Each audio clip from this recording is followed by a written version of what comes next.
meningite, ela é uma inflamação de uma membrana que recobre o nosso cérebro, a nossa medula espinhal, né? E a gente tem alguns tipos de meningite, realmente. A gente tem meningite que pode ser ocasionada por vírus, por bactérias, por protozoários, por fungos, né? Então, esses são os tipos de meningite. A meningite, né, viral, ela é causada por diversos vírus. A gente tem muitos vírus que podem causar meningite, mas eu acho que o foco principal da nossa conversa hoje é a meningite bacteriana, né?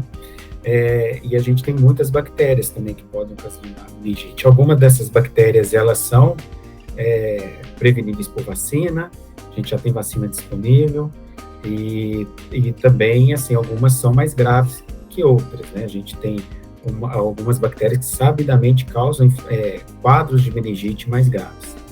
Os sintomas, eles variam muito, principalmente de acordo com a faixa etária, né?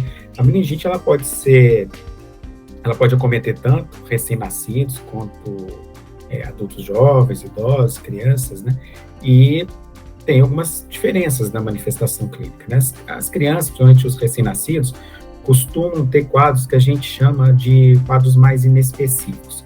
Claro que o que tem de comum é que, como é uma doença infecciosa, tem de comum um quadro febril, obviamente, né?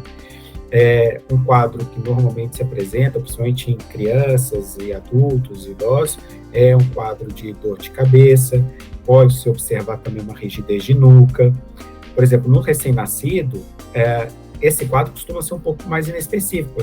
Obviamente, se a criança não vai falar esse bebê não vai falar que está com dor de cabeça, né? A gente não vai ter esse parâmetro, mas pode ver, por exemplo, uma dificuldade de alimentação, uma irritabilidade, uma sonolência.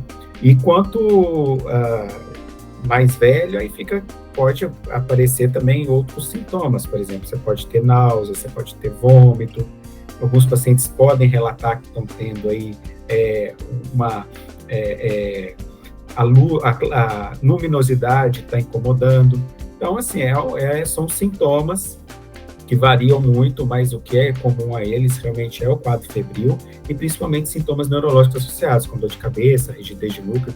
A meningite, ela é uma doença que pode ser transmitida de pessoa a pessoa, né? A gente tem aí os casos, né, de meningite que está acontecendo aí na região, a meningite meningocócica. É uma meningite que a gente sabe que pode ser transmitida por gotículas respiratórias, né? E acho que hoje a população está bem habituada, por causa da Covid-19, a entender o que é uma transmissão por via respiratória, por gotícula, né?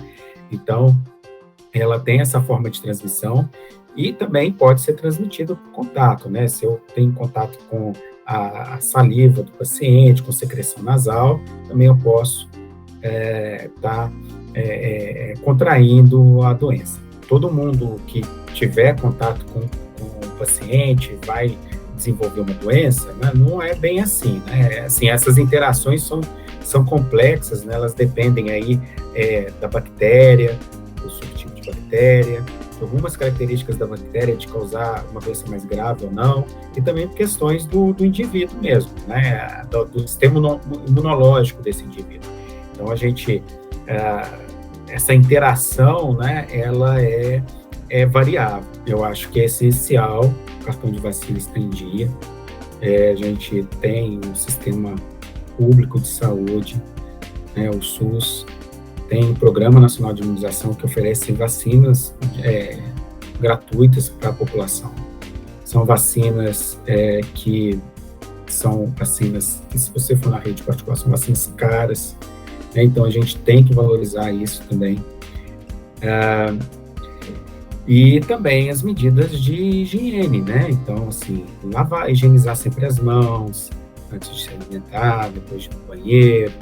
Isso também são medidas simples, né? Essas medidas de higiene básica acabam que elas ajudam aí a evitar a disseminação. A gente falou muito agora na pandemia de Covid sobre higiene da tosse, né? De não tossir usando as mãos, né? Usar o cotovelo, usar lenço de papel. São todas medidas que são importantes aí para a prevenção da doença, mas principalmente vacinação.